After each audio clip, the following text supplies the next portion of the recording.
Hey, it's Chickchang, back with another video. This time it's going to be about the new Halo TV series on Paramount Plus and what I think about the show in and of itself. Understanding that it's not canon, it's not connected to the books, lore, games, or anything, like that in any way, so... Which can end up being good. I mean, look like what The Witcher has done so far. I think that's pretty good overall. And just so everyone knows, I'm going to be biased. There were many things in the episode that I didn't understand, so let's get to it. We start out on Madrigal, an insurrectionist planet. We see the everyday of the rebel faction that's fighting the UNSC. The main dude in the scene, he's talking about how he's killed many UNSC Marines, but they fear these, non-human Spartans that cannot be killed. And I wonder why they don't talk about the ODSTs at all. Like, are they just lumped in with the Marines, or do they just not exist? And then it skips to the main character of the show, is who I guess that she is. It's Kwan Ha, the daughter of the leader of Madrigal, who is just trying to get high with her friends. Also, not a fan of like the haircut, but it's unique and it's kind of a minor thing to talk about. So, before she eats the drug, she notices a flash up the hill, and then she decides, no, I'm gonna go check it out, but I'm not gonna tell any of my friends what's going on or what I saw. I'm just gonna leave. So, whatever. Yeah, makes sense. When she sees what's going on and only able to really see the Covenant Phantom, and then hears some like explosions in a cave, she correctly leaves, and she's like, I need to get the hell out of here. But when she gets back to her friends, she takes forever to explain what's going on. And because they're all high out of their minds, they are, impossible to reel in, so it doesn't end up in the end mattering because they all just die. But she's able to escape somehow and ignites a flare, basically letting everybody know at base, hey, something's going bad. When she gets back, she tries to explain to her dad, hey, it's not the UNSC, but she obviously doesn't know who or what it is because everybody was invisible. It's a bunch of elites using their cloaking, so she doesn't know what they are. Or Jinha is just like, you know what? Go protect the kids, do your job. That's all I want you to do. So she's like, fine, whatever. And that's what she does. Things are obviously not about to go well. For the defenders on the wall, they just get blown off of it. And then the door just gets destroyed. So all these elites start walking in looking all badass. And, well, yeah, things aren't going to go well. At times, the CGI looked kind of clunky to me. I don't know if that's just me. But other times it looked awesome. So I'm just kind of like, you know what? Overall, I like it. It was kind of wild watching the Sanghili like shoulder charge the truck. It just like flips over and just kind of like leaves. It's like, all right, okay. Kwan ends up, going off and doing her own thing for some reason, which does end up saving her life. So obviously she made the right decision. Unfortunately, all those other kids, they just get slaughtered. So John and Silvertree drop in and the tide starts to turn for the better. But it, like the battle overall ends up being better because obviously all the aliens die, but only one civilian ends up living in the end, and it's Kwan.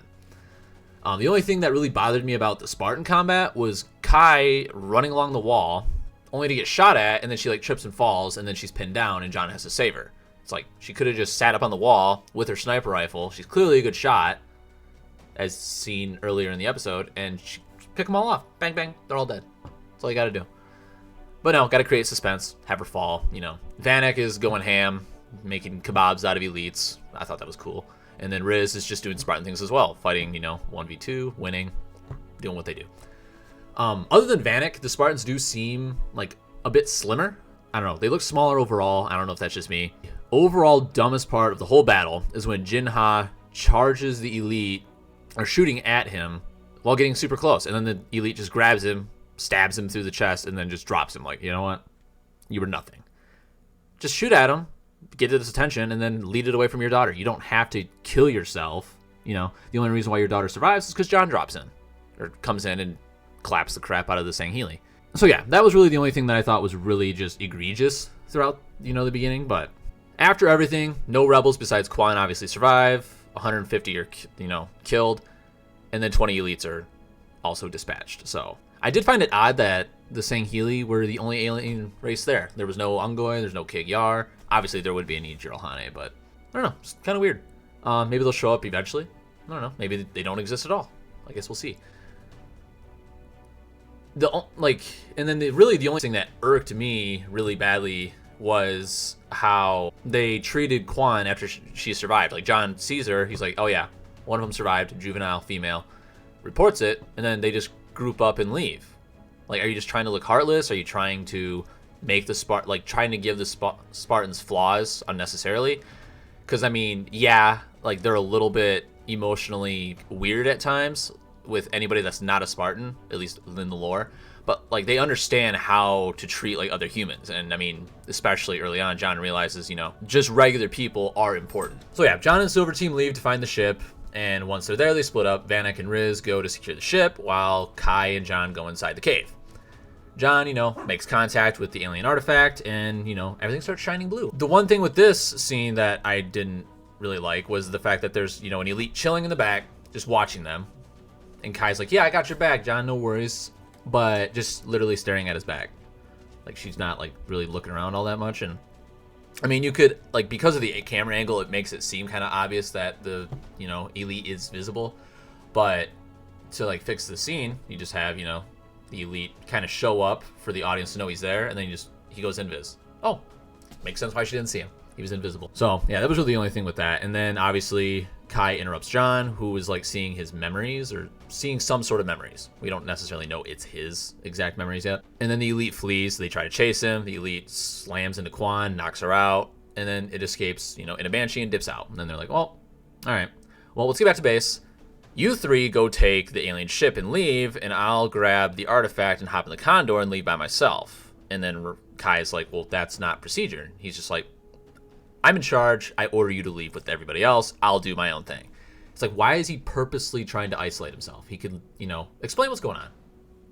Tell them, you know, try to make some sort of connection with the Spartans, because up to this point, there's not really much of any connection. Again, I keep trying to connect it to the books and stuff like that and the games, and that's not what it's going to be, so I just got to, you know, get over that. On Reach, we watch Halsey going over the recording of John interacting with the artifact on Madrigal, and then Admiral Parangoski shows up.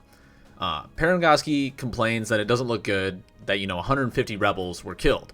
And again, we don't know the political landscape of the TV show, and maybe the Spartans were created for a different reason than in the books. But originally they were created to kill insurgents, so it's like, I don't understand why there's a huge deal when, honestly, it's aliens that killed the rebels. So unless the Spartans were sent there to protect them, that's not Halsey's fault that, you know, they're all dead. The biggest question mark that will eventually be explained, and something I really disliked, was the fact that there's a human within the Covenant. Like, not just helping in it, but really, like, you know, communicating directly with the Prophet of Mercy. As equals, maybe? Like, I mean, the way the conversation went was very weird. How it all goes in this, you know, it's to be seen. So maybe it ends up being really cool. Maybe it ends up being really great. I could be wrong, but it seems really stupid right now. However, I will admit, High Charity looked nice. I liked it. It was very sick. Back on Reach, the whole scene was so cringy with Miranda Keyes when she's trying to talk to Quan. Like, it starts off kind of well, I guess, but it's super rushed, and Miranda tries to show some sort of like empathy. And then it just goes downhill. Like, she's all smiling, like, yeah, you know, we need to work together. It's like, yo, this girl thought the UNSC was her enemy her whole life. And then the same day you're talking to her, she finds out, you know, there's this alien race. You're not going to do anything to try and explain the whole situation. Like, hey, this is what we're dealing with. And, you know, that would obviously take more time and be more drawn out. But, like, it would look better instead of, you know, to her just showing up like, yeah, we need you to talk to these other colonies and tell them that, you know, we need your help and blah blah. Like, no, that's not going to go over well. Quan's response also wasn't very smart either. Like, I get it, she's just lost everything, so you're just going to get a bunch of people killed because you want to make the UNSC look bad. Well, then you're like, well, I'll just tell my version. They're not going to let you tell your version. You're going to get killed. Like, that's how you get killed, which obviously sets up the next thing, the UNSC overreacting, which I assume the only reason for this Article 72 thing is to make the UNSC look bad. Why not just have her brought in to try and get through to her in-house? Like, you know, you could take time, go over everything, get her to understand. I mean, that seems more intelligent in my opinion, but what are you going to do? And then when Jacob Keyes tries to tell his daughter, Miranda, about it, she feels complicit. Like, no, you're not. Relax. You had nothing to do with it. It's nothing to do with you. Like, yeah, you did kind of a poor job, but it's Parangoski overreacting. She's the one at the top and decides, you know what? We tried once, didn't work. Just kill her. And then back with Halsey, we see her and her helper going over John's vitals from, you know, when he touched the artifact. And it's kind of weird, the amount of detail that's like that they're able to see within everything. I mean, technology is cool, I guess, but Then she, calls John and talks to him, and surprisingly, like, he actually goes over what he saw. A dog, a family, getting kind of choked up about it, which, causes Halsey and her helper to just panic, like, okay, what the hell did y'all actually do when creating the Spartans? And so, at the end, it's just like, hey, stay away from the artifacts. You've been through a lot. We'll deal with it when you get here. So, they just kind of want to avoid the situation until he gets back in-house. Which makes sense. Back on the Condor with John, he gets the Article 72 hit on Quan and decides, I'm not going to do it, and then goes and takes away all the cameras inside the ship. This causes Perengoski, Keyes, and Halsey to have their fits. They argue about it. Why is the Spartan not following orders? And Perengoski's pretty much ready just to take him out at that point. I'm like, damn, that escalated quickly. You're just like, oh yeah, he's the leader of the Spartans. Didn't follow orders. Take him out. Don't want him. Don't care. It's a liability. Like, okay. Keyes orders Pelicans to escort them in, and remotely they drop the oxygen level in the Condor. Like, how? That sets up for... And then, to further make it worse, they drop the oxygen levels in John's suit. That sets up for all kinds of issues in the future. So what? The insurrectionists can hack into it. The Covenant can hack into it. What if there's an insurrectionist, sympathizer or a Covenant sympathizer? Because that's probably going to be a thing now. And they do it. You're setting yourself up for so many issues that could happen, and then it's what? There's just going to be plot armor to protect the Spartans? Like, oh no, it's not able to be hacked anymore. That was fixed. It's like, I don't know about that. And then, so then Halsey supersedes the orders for Silver Team to neutralize John, and instead they're going to protect him at all costs. So, all kind of political infighting within the UNSC. And yeah, that'll go over well. The second time John, so like after they crash... after being EMP'd out of the air, which not very high up, so they're fine. John touches it again, and he sees, all more memories. He sees himself drawing the artifact, which would be very interesting to see how they do that and explain that in the future. And you see Halsey, like, happy that he's doing this. She's, like, excited. It's like, why? Now, granted, I mean, she's a technological, like, I don't even know what to call her, but she's obsessed with technology. She's obsessed with alien technology, and the fact that, John's able to activate it, maybe she's like, it's overriding everything instinctually inside her. I don't know. So then obviously after John's touching it, it gives off this energy blast and knocks everything out in the vicinity, and then repowers up the Condor, so they're able to just fly away. And at one point, Quan's like, why would a Spartan help, an insurrectionist? And John's like, I don't know. It's like, okay, I've seen this before, but hopefully, again, it's early. It's only the first episode. It can get better. I don't really think it could get worse. Not that it, like, in the end, I don't think it was that bad. Overall, it was entertaining. I am disappointed because it's not what I wanted it to be, which, again, I'm biased. So yeah, I'll deal with that. It's not the same timeline. I'll get over that. But there was so many weird things. Why is this called Halo? I feel like it was just, we'll give it this title, it'll draw in the Halo fans, and then we can just make our own story. Like, why not just do your whole own thing anyway? Why call it Halo? Why you could literally just do your own thing and create something that's actually original instead of just taking something that's already been created and just making a new timeline. Like, I feel like that's a lot of the issues in, like, entertainment. It's just we can't make anything original. We just need to revamp, redo, new timeline, blah, blah, blah. Like, I don't think Halo needed a new timeline. It's not DC, it's not Marvel. You don't need the new timeline. You could have just done other stories, like, within the universe. But, we'll see where it goes. I disliked, obviously, the human in being in the Covenant. That'll be explained at some point. I don't get why Fred, Linda, and Kelly are gone. And people will say, well, the timeline's different. They're going to have different characters. Well, you kept all these other characters. There's Miranda, Jacob Keyes, there's Halsey, there's John, there's Perengoski. Like, you kept all these ones, but we're going to change up Blue Team and make it Silver Team and give all new characters. You didn't really have to do that. I did like Vanek. I thought he was really cool. But, like, the other two, so far, it's just, like, they're kind of meh. Now, granted, again, only the first episode. But it seems very odd, in my opinion. And then we get to, the whole race conversation. And I get why Halo did it. At first, I was kind of annoyed, too, because it seems like everything is like, oh, we need to change races. But I get it. Because if you look at the Halo game, there's only out of all the main characters, there's like, I think they're all white for the most part, except for Sergeant Johnson. So, you know, adding other new, you know, giving people opportunities, whatever, yeah, it makes sense. And as long as the characters are played well, it's not going to change the story.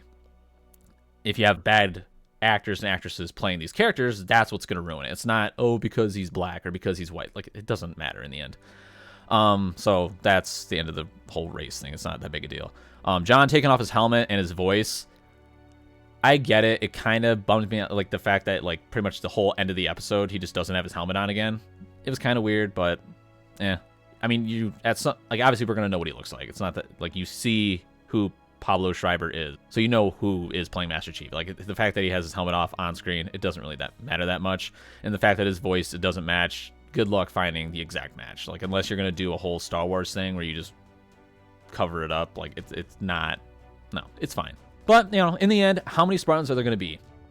And is John in charge of them all? Like, are you going to have, you know, your 33, 32 Spartans? Or is there going to be like 100? Or is there going to be even less? Like, how many Spartan 2s are there going to be? And so, like, yeah, overall, in the end, I think it's only uphill from here, especially compared to the other live actions that have been done.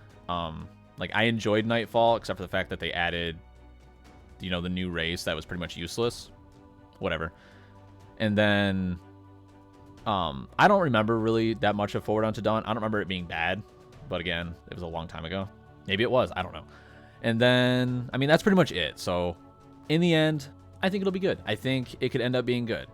And if it's bad, well, it'll make doing this kind of fun, actually. So yeah, you know, thanks for watching. I hope you got something out of it. And if you have any questions or comments, leave them down below. I'll, you know, answer anything and try to, you know, get back to everybody.